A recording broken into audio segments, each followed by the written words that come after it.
सारे नहीं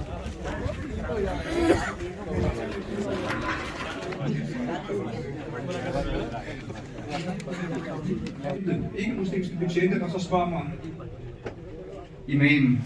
बिस्मिल्लाहिर्रहमानिर्रहीम। करोड़ दूर नबी अकरम सल्लल्लाहु अलैहि वसल्लम के आल पर आज ईद का दिन है और अभी मैं देखिए तैयार हुआ हूँ ईद के लिए। स्पेशल मैं पाकिस्तान से कपड़े लेके आया था, मैं पाकिस्तान गया था तो आज ईद का दिन है और इसी हवाले से मैंने आज वीडियो बनानी है आज। और अभी थोड़ी देर बाद मैं मस्जिद में जाऊँगा तो वहाँ मैं आपको मस्जिद की वीडियो बनाऊँगा। वहाँ काफ़ी अच्छा इंतज़ाम उन्होंने किया हुआ है। 3 जमातें हैं मस्जिद की। मस्जिद में उन्होंने 3 जमात रखी ईद की, जो सुबह 7 से लेके 8 बजे तक, 8 से लेके 9 बजे तक और 9 से लेके 10 बजे, फिर 10 से 11, ये 4 थी जमातें हैं।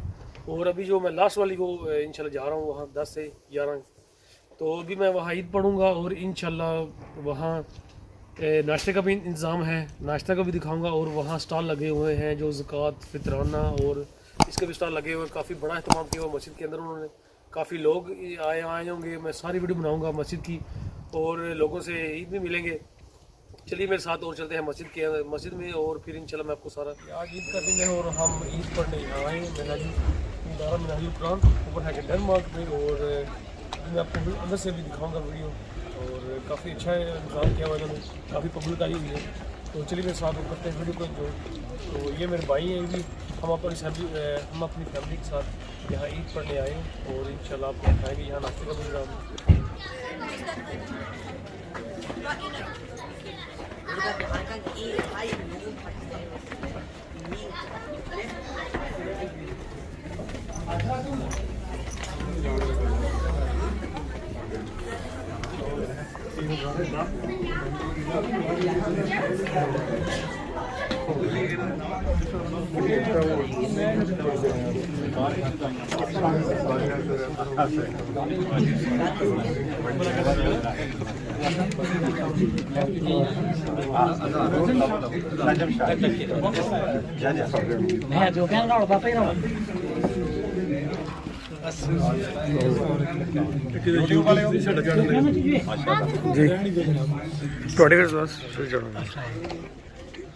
बनाओ जी बनाओ, थोड़ा भी चैनल चले तो सादा भी चले।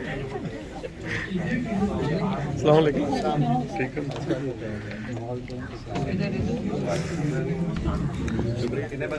ईद मुबारक।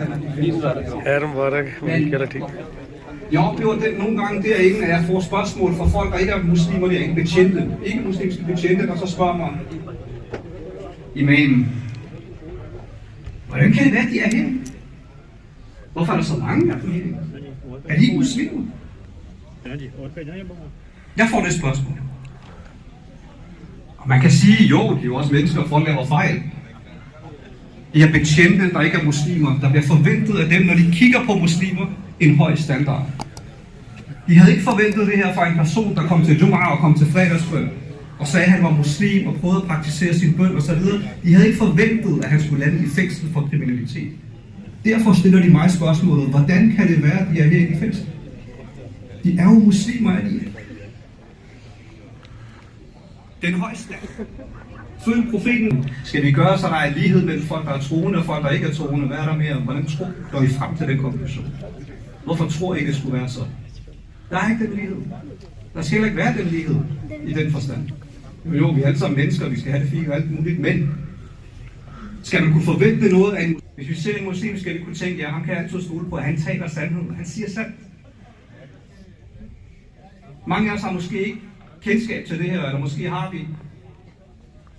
Da muslimerne kom til Indonesien, og det er et land, der er muslim, så det er et land i verden, hvor der er flest muslimer i dag.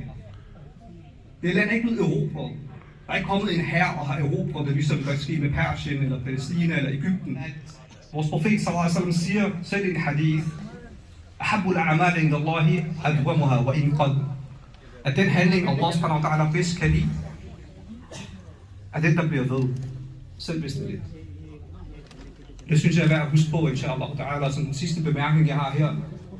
Vi har gjort noget godt, vi har sat en høj standard. Det er det, vi kan tage med os, ud over Ramadan, tage det med os. Hold fast i det. Og lad være med at tænke det lidt. Jeg gjorde rigtig meget i Ramadan. Welcome करते हैं और दुआ करते हैं कि अल्लाह तबारक व तआला रमज़ान के रोज़े, सदका खैरात, जितनी भी इबादत की है, जो लोग इत्काफ बैठे हैं, अल्लाह पाक सबकी इबादत अपनी बारगाह में कबूल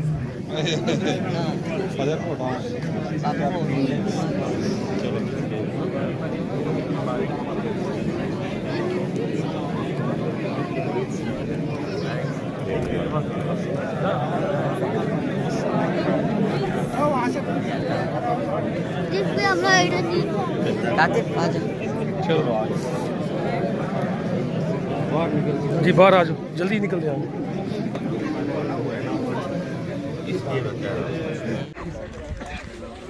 हाँ जी, थैंक यू, शुक्रिया।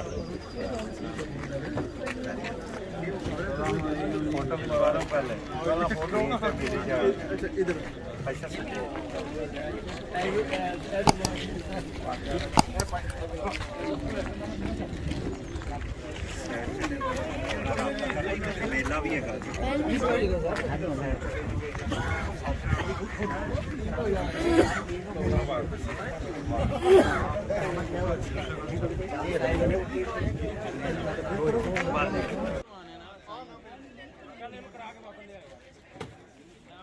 ये लेना ले लो, अगर लेना तो मैंने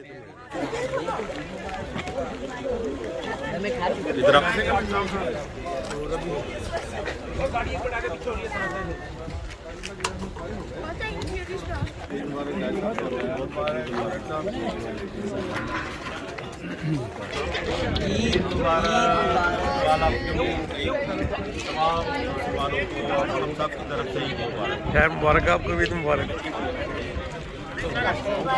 खैर मुबारक, खैर मुबारक।